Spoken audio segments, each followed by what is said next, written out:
Let's throw some jabs. The fight starts now! All right, Sergio, Dmitry Bivol is now the leading candidate for Fighter of the Year after his decisive decision win over Gilberto Ramirez last weekend. But Bivol wants more. Bivol says he is after legacy-defining fights at this point in his career, and after back-to-back wins over Ramirez and Canelo Alvarez, he is now in position to get them. So, Sergio, what is the biggest legacy fight for Dmitry Bivol?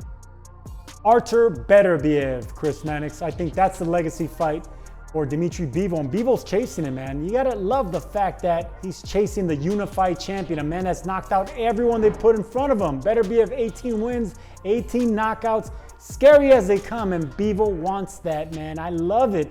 This is something more fighters should actually be chasing, be doing. Chasing the legacy fights, chasing greatness, not just the money, not just the easy fights that they know they can win. These are the fights that we want to see. I think Beterbiev is a scary matchup for Bivol, who's scary in a mindset, but Beterbiev is just scary with his power. So I think that's the next big fight, and that's chasing greatness.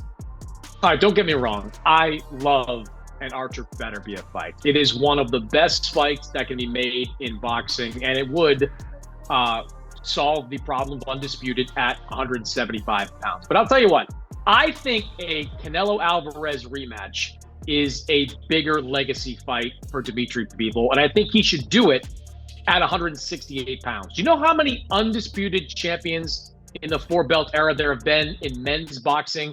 8. You know how many times there has been an undisputed champion in 2 weight classes in men's boxing? 0. None.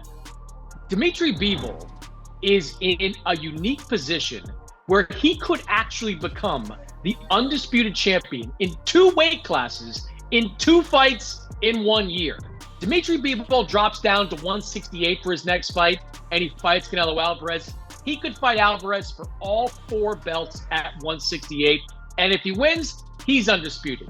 In his next fight, he could go back up to 175, face Artur Beterbiev, and become undisputed at light heavyweight. That is unprecedented. That is punch your ticket to the Hall of Fame kind of stuff. And look, it's more likely at this point that we see Canelo versus Beterbiev, or Canelo versus Bivol, than we do Beterbiev versus Bivol, because Beterbiev right now is pretty much locked in to a matchup with Anthony Yarde in the first quarter of 2023. If he fights Yarde, he's not going to be available till August, September, maybe October. Bivol doesn't want to wait that long. Why not go into a rematch with Canelo Alvarez at a new weight class with new rewards at stake? Bivol's already said many times in the past that he'd be willing to drop down to 168 for the right fight. This is the right fight. Take on Canelo Alvarez at super middleweight, challenge him for all 4 of his titles, and then move back up and challenge Beterbiev for 3 of his. Hey, listen, Mannix, I love the sound of that, but it's up to Bivol whether he could fluctuate and weight safely. I mean, the last thing we would want is for Bivol, who has campaigned at 175 the last handful of fights, to have to dry up and go to 168 and have an excuse if he dehydrated too much and doesn't look good. You know, he's a man that fights behind a jab, and he has brilliant footwork. The first thing that you lose when you become dehydrated, when you're going down in weight, is your legs. So I would hate for that to be a factor. Now, if he can do it safely with time, and he's still young enough, he can still make the weight, then I'm all for Canelo. I mean, anytime you mention Canelo against anybody, I'm all for it. And Canelo wants he wants that fight back. And Bivol, he wants legacy, Mannix. So I just think you asked the question, what's a bigger legacy fight? I still think it's Beterbiev, because it's chasing undisputed. He already took care of Canelo. I mean, but you can't argue either one.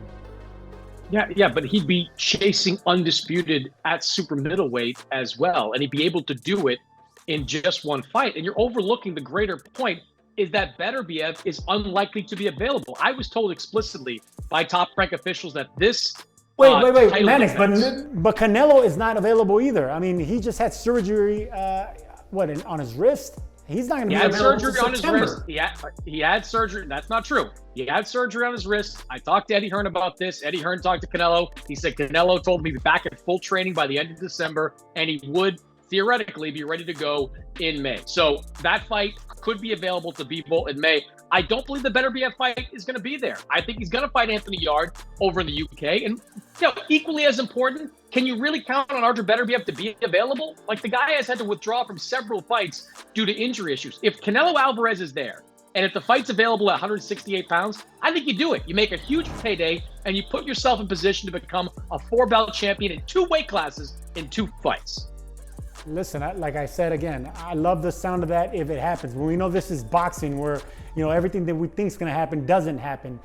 Bivol's in prime position to make a lot of money if he fights Canelo next, or make a lot of history and a lot of noise and get that legacy that we're talking about if he faces a monster and the boogeyman at 175 and Beterbiev. So it's a win-win for Bivol. And I'll tell you one thing, a lot of these other fighters like the Charlos and the Tanks and a lot of these fighters that are chasing Undisputed but not doing it, they should take a page out of the 31-year-old fighter in Bivol. I mean, he does it quietly. He doesn't do it loud. He's not a talker. He does all his talking in the ring, and he's chasing greatness. So he can't go wrong either way. Canelo 168 for all the belts, or all the belts at 175. That is legacy. Yeah, imagine having the chance to fight for all 4 titles in 1 weight class in 1 fight and passing it up. Who would do that? You're looking at him.